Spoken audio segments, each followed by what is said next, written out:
Pada malam hari, tanggal 16 Desember 2012, seorang wanita muda bersama temannya meninggalkan gedung bioskop di Delhi.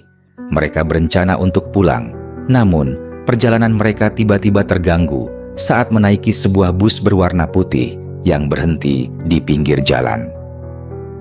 Apa yang terjadi selanjutnya mengguncang seluruh India dan menjadi salah satu kasus kriminal paling terkenal dalam sejarah negara tersebut.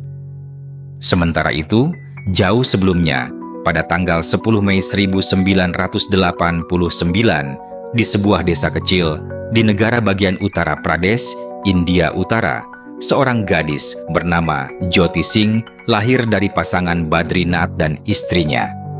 Keluarga mereka hidup dalam kemiskinan.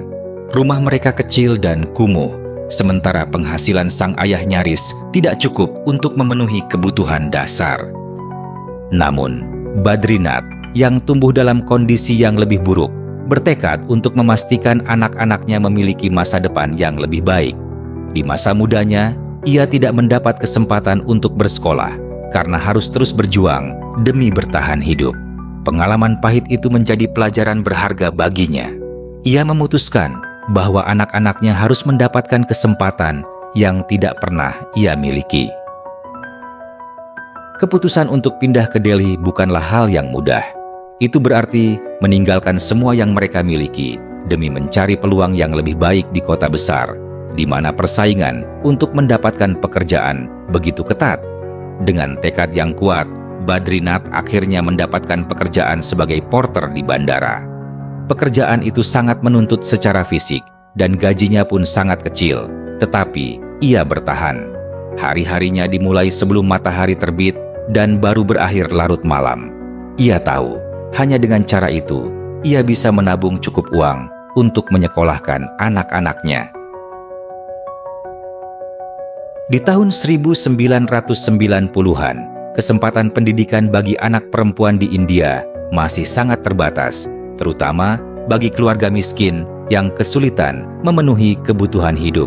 Banyak orang tua menganggap pendidikan bagi anak perempuan tidaklah penting dan lebih memilih menabung untuk biaya rumah tangga atau mahar pernikahan di masa depan.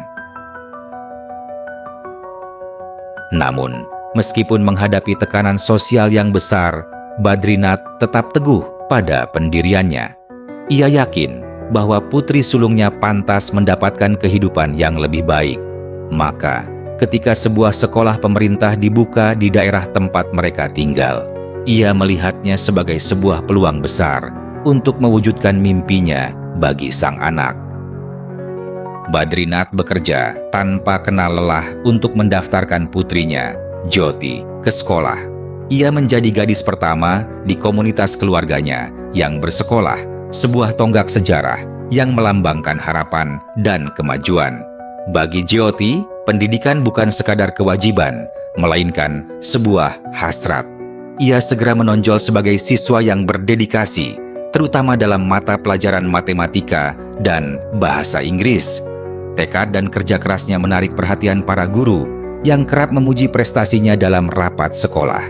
Badrinath yang hadir dalam pertemuan-pertemuan itu mendengarkan dengan bangga.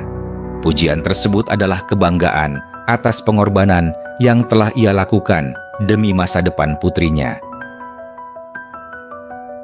Di sekolah, Jyoti menjalin persahabatan erat dengan seorang gadis bernama Garen yang merupakan siswi kedua dari komunitas mereka yang diterima di sekolah tersebut. Keduanya memiliki semangat yang sama dalam menuntut ilmu dan menjadi sumber dukungan satu sama lain. Bersama, mereka mematahkan stereotip gender yang membatasi perempuan, menghadapi tantangan, dan membuktikan bahwa mereka sama mampu dengan siapapun. Namun, perjalanan mereka tidak mudah. Jyoti dan Garen menghadapi ketidaksetujuan, baik dari beberapa teman laki-laki di sekolah maupun dari orang dewasa di sekitar mereka. Namun, semangat mereka tidak goyah. Mereka bertekad menunjukkan bahwa perempuan juga berhak bermimpi besar dan meraih kesuksesan. Di tengah kemajuan Jyoti, keluarga mereka tetap hidup dalam kemiskinan. Saudara-saudaranya sering absen dari sekolah demi membantu di rumah atau bekerja untuk menambah penghasilan keluarga. Meski sibuk dengan sekolah dan tugas-tugasnya, Jyoti selalu meluangkan waktu untuk membantu adik-adiknya belajar. Ia menjadi mentor sekaligus tutor bagi mereka, menunjukkan rasa tanggung jawab yang besar terhadap keluarganya. Sikap penuh kasih itu membuatnya dikagumi dan dihormati di dalam rumah. Suatu hari, Jyoti mengungkapkan mimpinya kepada orang tuanya. Ia ingin menjadi seorang dokter. Ayah dan ibunya terkejut. Bagi keluarga kelas pekerja yang miskin, cita-cita setinggi itu terasa mustahil. Ibunya dengan lembut mencoba membujuknya agar mempertimbangkan jalur yang lebih praktis, seperti menikah dan membangun rumah tangga. Namun, Jyoti tidak goyah. Dengan penuh keyakinan, ia menjelaskan bahwa impiannya lahir dari keinginan tulus untuk membantu orang-orang yang tidak mampu mendapatkan perawatan medis. Ayahnya, yang selama bertahun-tahun menabung untuk biaya pernikahan Jyoti, mulai memahami bahwa putrinya memiliki tujuan yang lebih besar. Dalam sebuah keputusan yang sulit namun menentukan, Badrinath menjual sebidang kecil tanah, satu-satunya aset berharga keluarga. Tindakannya itu mendapat kritik dari kerabat, tetapi ia tetap teguh. Kepada mereka, ia berkata, "Jika saya bisa memberinya masa depan yang lebih baik, saya akan melakukannya, meskipun harus menyerahkan segalanya." Jyoti menyadari betapa besar pengorbanan ayahnya. Ia berjanji dalam hati untuk tidak mengecewakan kepercayaan yang telah diberikan kepadanya. Meski terus melangkah maju, perjalanan Jyoti tetap penuh rintangan. Selain menghadapi tekanan akademis dan tanggung jawab di rumah, ia juga kerap menerima perlawanan dari beberapa anggota keluarga besar. Tidak semua orang mendukung impiannya. Beberapa kerabat berpendapat bahwa ia seharusnya memprioritaskan membangun keluarga daripada mengejar karier profesional. Meskipun ibunya mendukung mimpinya, kekhawatiran terhadap tekanan sosial tetap membayanginya. Ketegangan ini kadang memicu konflik, tetapi Jyoti selalu menghadapinya dengan kesabaran dan keteguhan hati. Saat lulus dari sekolah menengah pada tahun 2008, Jyoti dihadapkan pada keputusan penting masa depannya. Ia tahu bahwa keluarganya tidak mampu membiayai kuliah kedokteran yang mahal. Setelah melalui banyak pertimbangan, ia memutuskan untuk mendaftar di program terapi fisik. Biaya kuliah yang lebih terjangkau dan durasi pendidikan yang lebih singkat menjadikannya pilihan yang lebih realistis. Bagi Jyoti, ini bukan sekadar kompromi. Ini adalah langkah cerdas menuju masa depan yang tetap memungkinkan dirinya membantu sesama, sembari menghormati pengorbanan besar keluarganya. Kampus tempat Jyoti melanjutkan studinya berjarak 5 jam perjalanan dari Delhi. Itu berarti ia harus meninggalkan keluarganya, sebuah keputusan besar yang menjadi titik balik dalam hidupnya. Ini adalah ujian kemandirian sekaligus langkah penting menuju kedewasaan. Di lingkungan kampus, Jyoti mencurahkan seluruh perhatiannya pada studi. Ia cepat beradaptasi dan segera dikenal sebagai mahasiswa yang tekun, bertanggung jawab, dan penuh semangat. Bersamaan dengan perubahan hidupnya, penampilannya pun mengalami transformasi. Ia mulai mengenakan pakaian bergaya modern, jeans, blus, dan sepatu hak tinggi. Kepercayaan dirinya tumbuh seiring dengan penghormatan yang ia peroleh dari teman-temannya. Namun, kemandirian Jyoti tidak diterima semua orang. Beberapa orang mengkritiknya, menilai bahwa gaya hidup modern yang ia pilih terlalu kebarat-baratan dan bertentangan dengan nilai-nilai tradisional. Untuk membiayai pendidikannya, sekaligus membantu keluarganya, Jyoti bekerja di sebuah pusat panggilan internasional. Jadwal kerjanya sangat melelahkan. Ia menjalani shift malam, hanya tidur 3 hingga 4 jam sehari, lalu melanjutkan aktivitas kuliahnya. Meski begitu, ia tetap teguh pada tujuannya.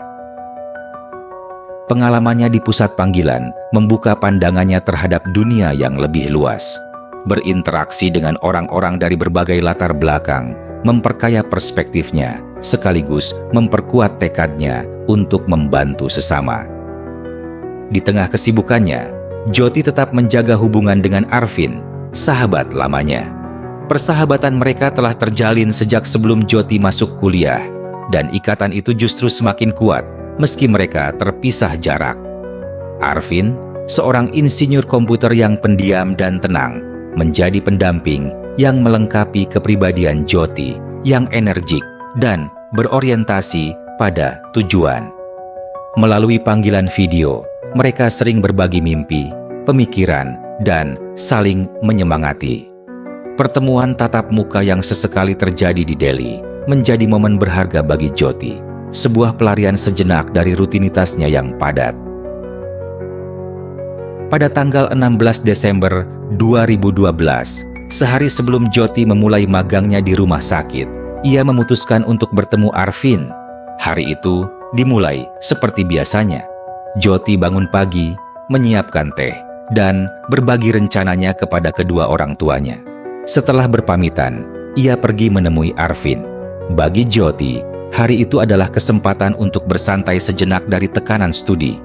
Mereka menghabiskan waktu bersama, menjelajahi pusat perbelanjaan, melihat-lihat toko, dan membahas berbagai merek.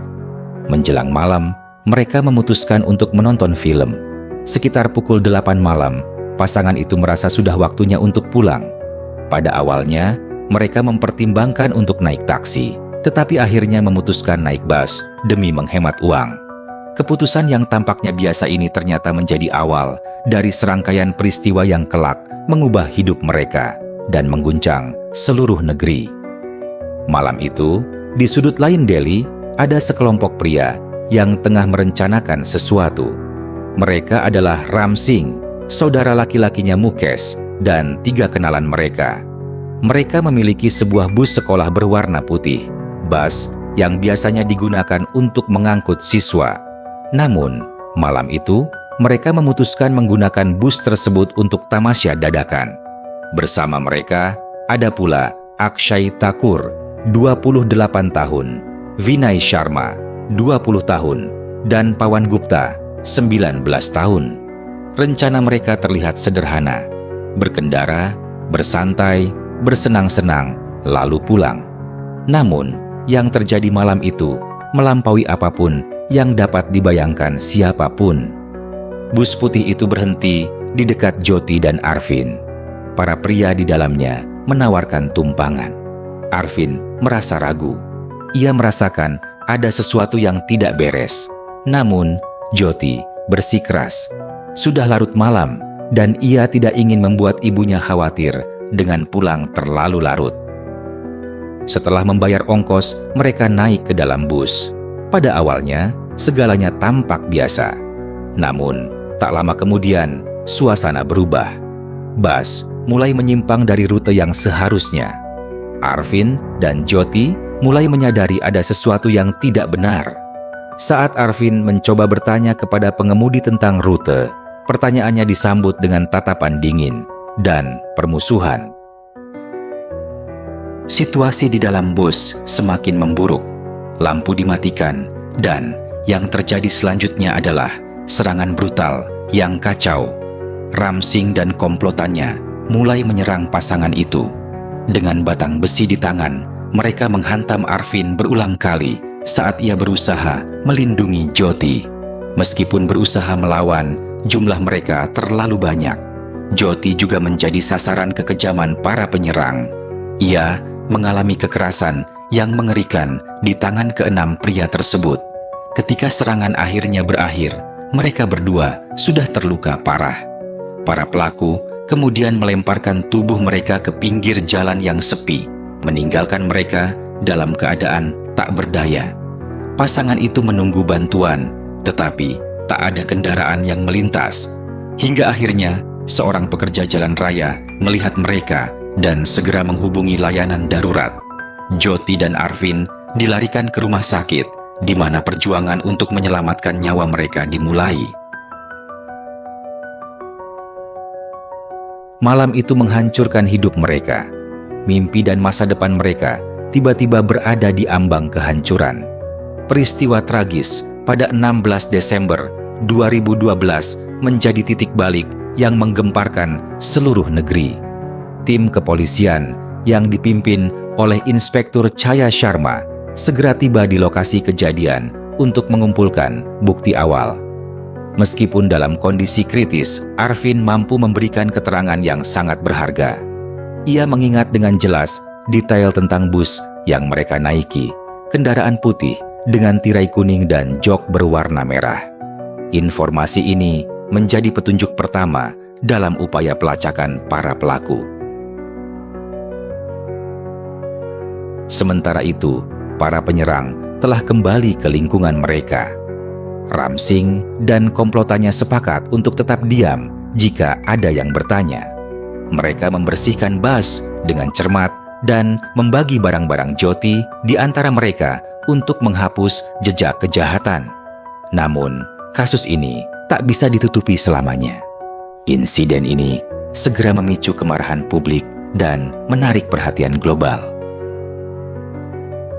Di rumah, orang tua Jyoti mulai khawatir setelah ia tak kunjung pulang. Ia tidak pernah terlambat tanpa memberi kabar sebelumnya.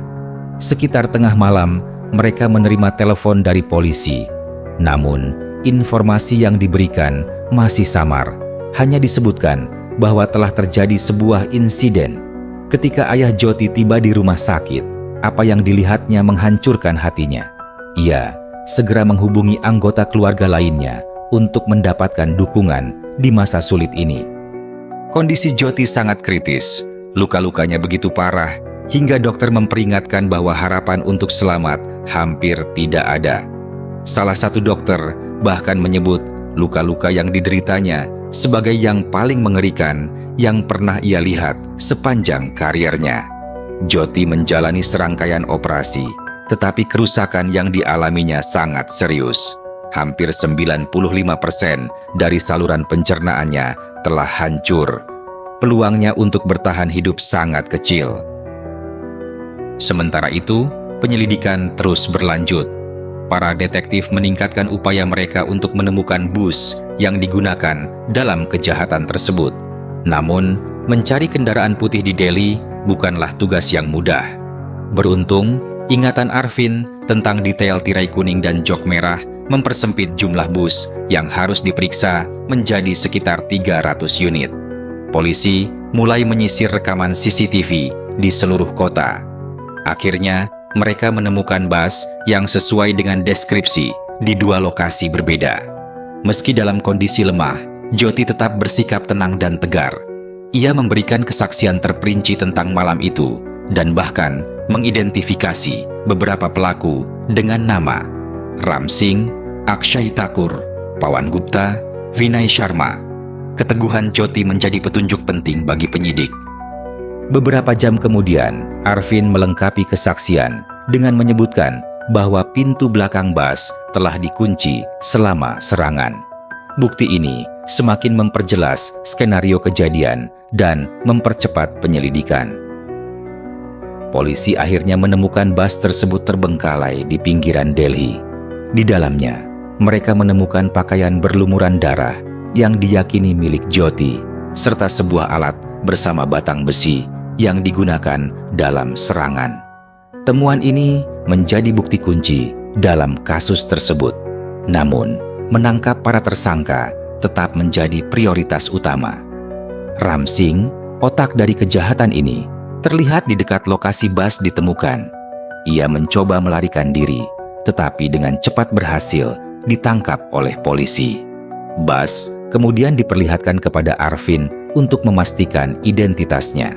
Dengan penuh emosi, karena ingatan malam itu kembali menyeruak, ia tetap teguh dan mengonfirmasi bahwa itu adalah kendaraan tempat kejahatan terjadi. Penyelidikan terus berkembang. Polisi menemukan bahwa salah satu ponsel yang dicuri dari Jyoti dan Arvin masih dalam keadaan aktif. Mereka segera melacak lokasinya. Petunjuk ini membawa mereka ke Mukesh, tersangka kedua, yang ditemukan di bagian lain kota. Penangkapan Mukesh menjadi terobosan penting. dengan satu persatu pelaku mulai tertangkap, polisi semakin dekat untuk mengungkap seluruh kejahatan ini. Tak lama kemudian, aparat berhasil menangkap Akshay Thakur, Pawan Gupta, Vinay Sharma, seorang tersangka berusia di bawah 18 tahun. Saat diinterogasi, para tersangka awalnya mencoba menyangkal keterlibatan mereka. Namun, bukti yang ditemukan terlalu kuat untuk disangkal. Bus, pakaian berlumuran darah, batang besi, serta kesaksian para korban menjadi dasar utama dalam membangun kasus terhadap mereka. Setelah para tersangka berhasil ditangkap, polisi segera menyerahkan bukti kepada jaksa yang bersiap untuk membawa kasus ini ke pengadilan. Sementara itu, kondisi Jyoti tetap kritis. Dokter terus berjuang untuk menyelamatkan nyawanya dengan melakukan 4 operasi besar guna menstabilkannya. Namun, berbagai komplikasi muncul, termasuk pneumonia, trauma otak parah, serta infeksi internal yang semakin memperburuk kondisinya dan mengurangi peluangnya untuk bertahan hidup. Tim spesialis akhirnya merekomendasikan agar Jyoti dipindahkan ke fasilitas medis berteknologi tinggi di Singapura untuk perawatan lebih lanjut. Pada 26 Desember 2012, ia diterbangkan ke sana dengan didampingi oleh tim dokter selama penerbangan. Namun, kondisi Jyoti terus memburuk secara drastis. Di tengah perjalanan, ia mengalami serangan jantung. Tim medis berhasil menyadarkannya, tetapi pada 29 Desember 2012, tepat 13 hari setelah serangan brutal itu, Jyoti akhirnya mengembuskan napas terakhirnya. Kabar kematiannya mengguncang seluruh India. Gelombang kesedihan dan kemarahan melanda masyarakat. Ribuan orang turun ke jalan, menuntut keadilan dan reformasi hukum yang lebih ketat untuk melindungi perempuan. Tekanan publik semakin besar, mendorong Mahkamah Agung India untuk mempercepat proses persidangan. Pada 2 Januari 2013, pengadilan secara resmi membuka sidang bagi 5 tersangka dewasa.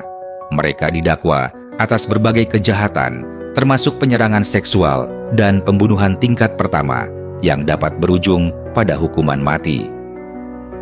Sementara itu, tersangka yang masih di bawah umur diproses secara terpisah.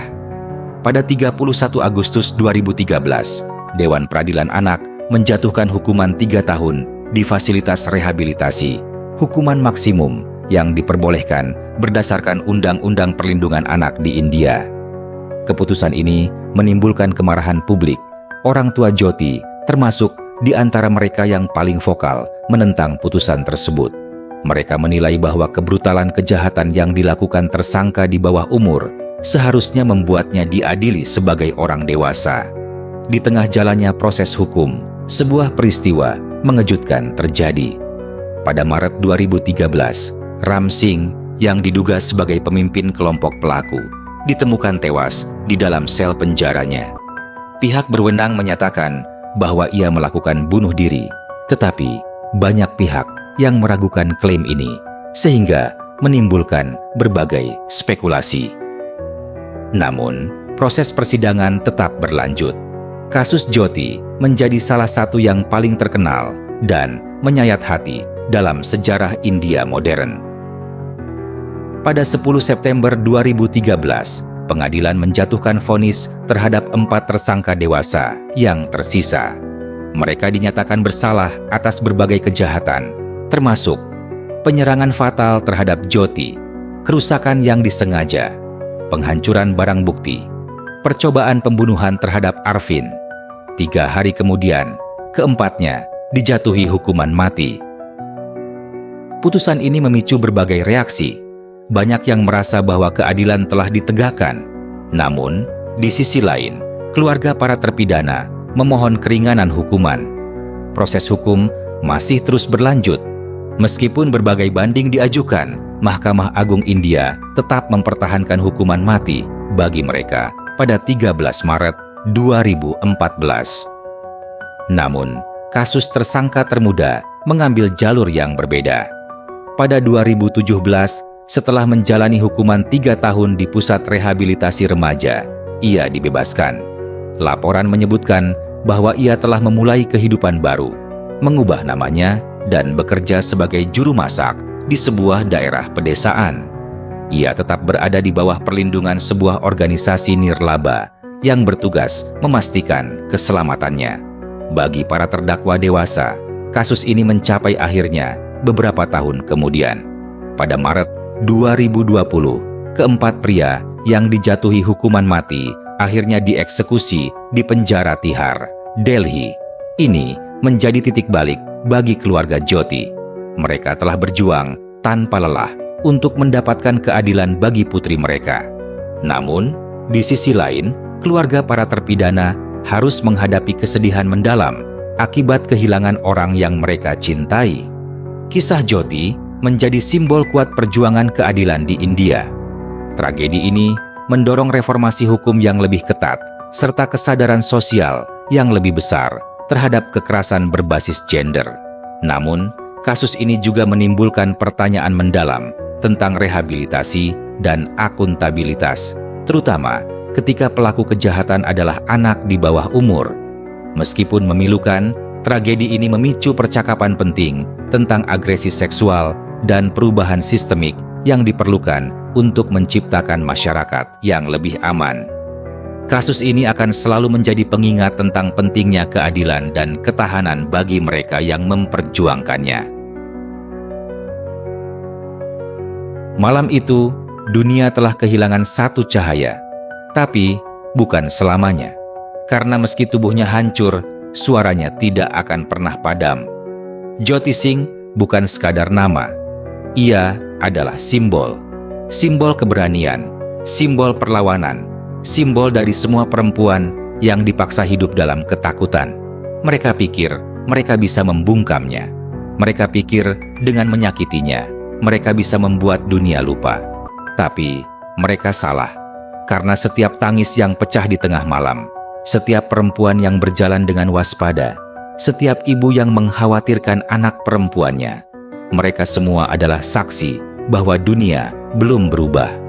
Tapi sampai kapan? Sampai kapan kita membiarkan kejahatan ini terjadi lagi dan lagi? Hari ini kita mendengar kisah Jyoti, tapi besok bisa jadi nama lain. Bisa jadi seseorang yang kita kenal. Bisa jadi seseorang yang kita cintai. Jangan biarkan ini hanya menjadi cerita. Jadikan ini peringatan. Jadikan ini awal dari perubahan. Dan ingat, kejahatan akan terus menang jika orang-orang baik memilih diam. Terima kasih telah menyimak Ono Story. Jika cerita ini menggugah hati kalian, jangan hanya diam. Subscribe, like, komen, dan bagikan. Jadilah bagian dari perubahan. Sampai jumpa di kisah berikutnya, di mana kebenaran harus tetap diungkapkan.